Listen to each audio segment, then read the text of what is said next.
سلولای بچه تا آخر عمر تو بدن مادر میمونه. ببین تو از چت پرسیدم که چند تا فکت جالب و عجیب غریب در مورد مادر بده. اولیش اینه یه بچه برای مادر همون تاثیر سیستم پالایش مغز داره. یعنی مغز مادر با بوی بچهش پالایش میگیره و آروم میشه. وای نومی خیلی. سلولای بچه تا آخر عمر تو بدن مادر میمونه.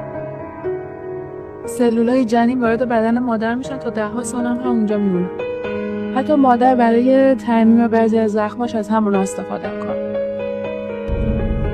مغز مادر بعد از بارداری تغییر شکل میده. اسکنای مغزی نشون میدن بخشی از مغز مادر کوچیک‌تر میشن تا تمرکزش روی شناخت احساسات و نیازهای بچه بیشتر شه. یعنی مغز مادر لیبرال میشه برای بچه.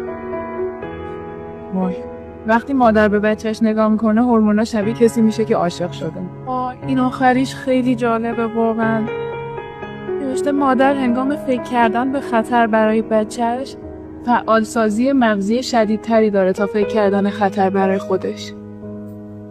به به، مادران موجودات جالبی هستند. نه میخورند، نه میخوابند، نه میخندند، نه شب و روز کار میکنند و شب و روز نگرانند. شب و روز اصلا شب و روز ندارند.